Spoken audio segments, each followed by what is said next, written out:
àgbàdo alágbàdo yín dé o ìbéè ní àgbàdo ẹ ra àgbàdo ìbéè ní àgbàdo rèé alágbàdo yín ti dé ọmọ alágbàdo yín rèé dádì ẹ bá wa ra àgbàdo fún ìròyìn sá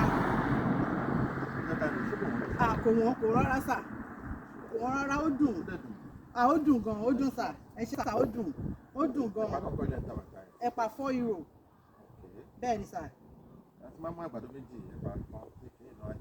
ó jẹ́ 8 euro bẹ́ẹ̀ ni ó jẹ́ 8 euro ẹ ṣe sá bífà wọ́n ẹ̀ṣẹ̀ bẹ̀rẹ̀ bísínẹ̀sì ilé ní ìní sá àwọn ẹ̀ṣẹ̀ bẹ̀rẹ̀ bísínẹ̀sì yẹn ni wọ́n ẹ̀ṣẹ̀ bẹ̀rẹ̀ bísínẹ̀sì yìí dẹ̀ da gan very lucrative business wọ́n ẹ̀ṣẹ̀ bẹ̀rẹ̀ ilé ní ìní iye tí mo gbé ó pọ̀ ó kún bíbá yìí wọ́n ti ra tán ni bísínẹ̀sì gidi ni ẹ bá ẹja ẹfà bẹ́ẹ̀ ni ẹ ṣe sà ẹ ṣe ilé mi gan rèé mo ń kiri bọ ni mo ti lọ sí town mo ti ta bẹ́ẹ̀ ni ẹ mú méjì àbí mélòó lẹ fẹ́ abẹ́fẹ́ kó gbẹ ni. Ojoojúmọ́ mo ẹ̀ṣẹ̀ bẹ̀rẹ̀ lẹ́ni ojoojúmọ́ ni mo ti lọ sí town mo ń bọ̀ láti town ni ẹ ṣe sà bẹ́ẹ̀ ni wọ́n á jẹ́ ìtìrò bẹ́ẹ̀ yẹn bẹ́ẹ̀ ni sà ẹ ṣe sà ẹ ṣe gan ẹ ṣe mo dúpẹ́ mi wá ní change o ẹ ṣe sà ẹ ṣe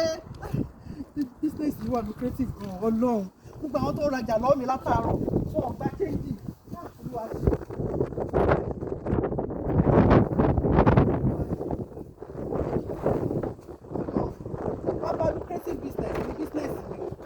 Business tó dùn ni o Ọlọ́run ìyá wa Madam Olúrẹ̀mí Tinubu ẹ máa ṣe o pẹ̀lú advice tẹ́ fún wa na wa mama be this o we no get another one na wa mama be this o Olúrẹ̀mí Tinubu na my mama be this o mama Nàìjíríà na my mama be this o ẹ ṣe mà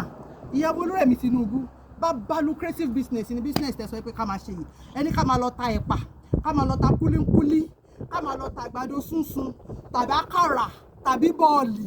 èmi wọ́n choose láti ta àgbàdo tí mo gbélé ní okunu tray wọ́n ti rà tán nǹkan tó ti wá dùn mọ́ mi nínú ni pé táwọn òyìnbó yẹn tó bá ti mú ẹyọ kan báyìí 2 euro ni mò ń ta ẹlòmíì lè fún mi ní 50 euro ẹlòmíì lè fún mi ní 20 euro wọn kì í gba change wọ́n tó wá sọ fún mi pé kí n máa wá lójoojúmọ́ kẹ má rò bí kò bí mo parọ́ owó tí mo pa lélẹ́yìí èlò ni mo fi bẹ̀rẹ̀ business èlò ni owó tí mo fi bẹ̀rẹ̀ business ẹ̀wò 120 euro lélẹ́yìí mọ iye tó jẹ́ ní náírà ni èlò iye tí mo fi bẹ̀rẹ̀ business ojú 2 euro lọ tí mo fi bẹ̀rẹ̀ business ẹ̀wò iye tí mo fi pa 2 euro yẹn ní Nàìjíríà kò wọ 5,000 naira tí mo fi bẹ̀rẹ̀ business yìí rí iye tí mo ti gain nítorí Ọlọ́run ẹ̀yin ọmọ Nàìjíríà advice gidi ni ìyá wa Olúrẹ̀mí Tinubu fún wa o ẹ máa lọ ṣe o ẹ máa lọ ta àgbàdo bọ́ọ̀lì kúlíkúlí ẹ̀pà àtàkàrà ẹ máa lọ ta bá lucrative business ni o ẹ ṣe ẹwẹ tí mo palẹ̀ nìyí business tí máa ṣe lélẹ̀ mo ti rí business tí máa ṣe ẹ ṣe mà ìyá wa ẹ ṣe èyí tó kù ní ìsìn mò ń gbé wọnú ilé lọ màá lọ fi ṣe àdàlú fún àwọn ọmọ mi àti ọkọ mi tá máa jẹ lálẹ́ ẹ̀wà a máa fẹ́ wá sí tá máa fi ṣàdàlú ẹ ṣe màmá wa Olúrẹ̀mí Tinubu ẹ ṣe gan thank you so much.